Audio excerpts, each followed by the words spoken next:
Good afternoon. I'm honored to be here. I'm Mike Hall, and to go behind these ladies right here is indeed an honor. And I been in education for 27 years. I was a science and a computer literacy teacher, and I coached for 15 years, and then I was a high school principal, and then I went to the State Department, and now I'm at the university.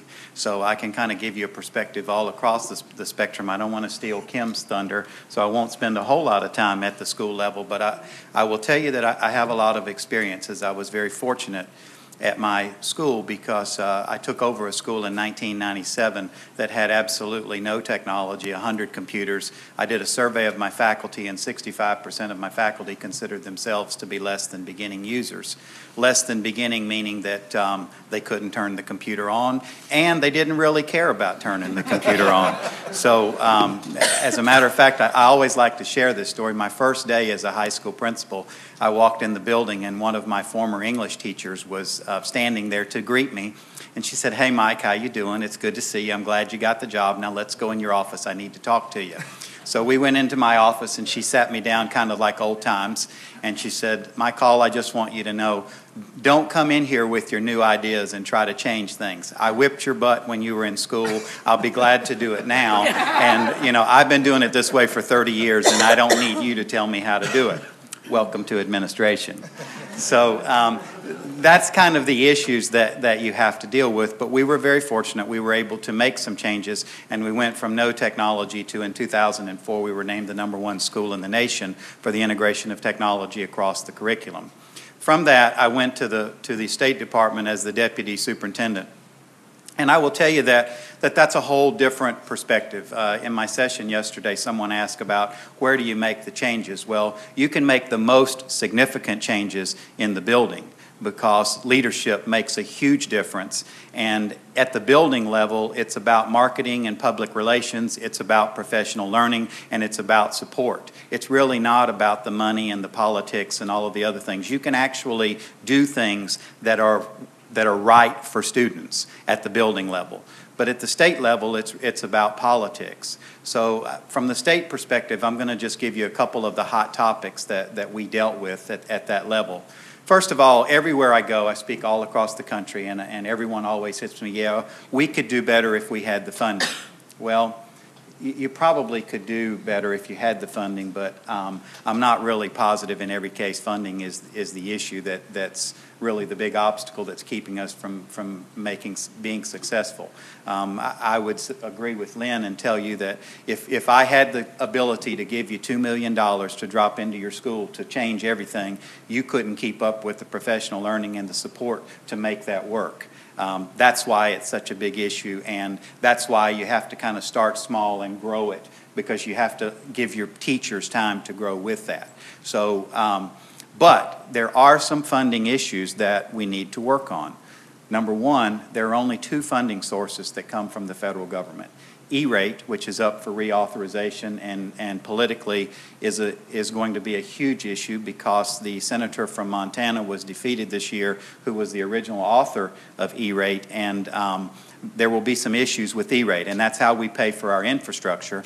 And the second issue is E2T2 funds. In the last 3 years, we've seen a 70% reduction in E2T2 funds. So for the state of Georgia, 3 years ago, we got $21 million for the state. This last year, we got $7 million for the state. So it's a huge issue, and that's one of the only programs that is totally dedicated to funding technology in schools. Now, the alternative to that is we hear from the feds that, you know, you should now begin to use some of your Title I to improve instruction in the classroom. You should begin to use your CSR, some of your other grants to be able to do that. Well, okay, that's all well and good. The other funding source is local funding. And you notice that I skipped over state funding, and I would tell you that that's where we need your help.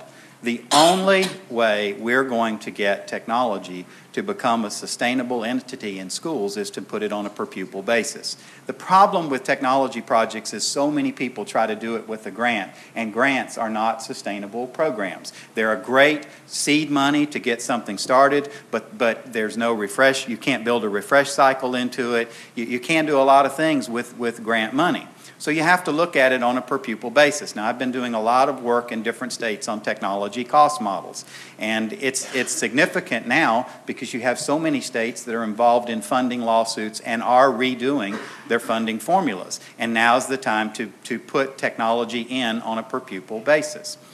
What would be the average cost to cover all of your personnel, all of the technology and everything? Well, based on some of the things that we've done, approximately $250 per student would cover most of the things that you want to do.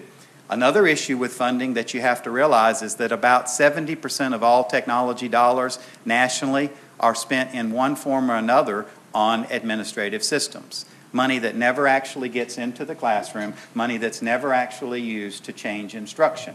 It's to do data reporting, it's to be able to handle all of the things that we have to do. So there has to be a prioritization piece there at the district, school, and state level of what you want to do with that money. So we could talk about funding forever, and I know I only have 10 minutes, and I did want to highlight a couple of programs. Another issue that I think you've got to seriously consider is the whole issue with digital content. And how do I get resources? I mean, ultimately, what you want your teachers to be able to do. We did a study in Georgia. Teachers have 18 minutes a day to be able to prepare and pull resources in for their classes.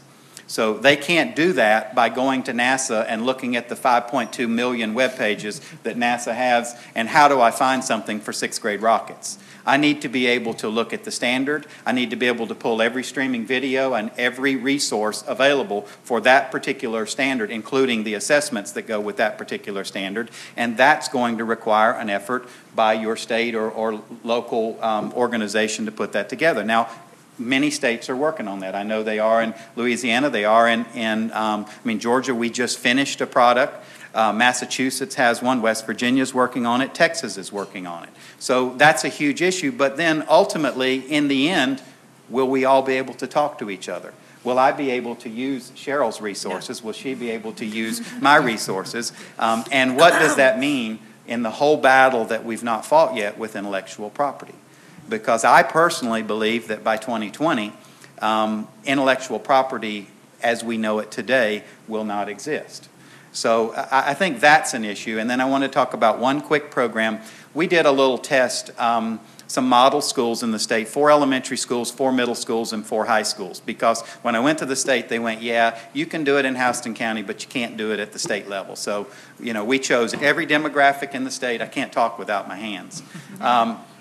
And we did 4 elementaries based on literacy, 4 middle schools based on math. Our focus was on math, and 4 high schools based on science. And I will tell you that that was a very successful program. But to kind of reiterate what Lynn said, when you do a technology project in schools, it is a minimum of a year before you're going to begin to see academic results. Because it takes a year for the teachers to really understand that technology is not about the hardware. It's not about all of the softwares and the cool and whiz-bang and all of that stuff. It's about changing instruction. It's about engagement in the classroom, and it's about a different way of teaching. So thank you.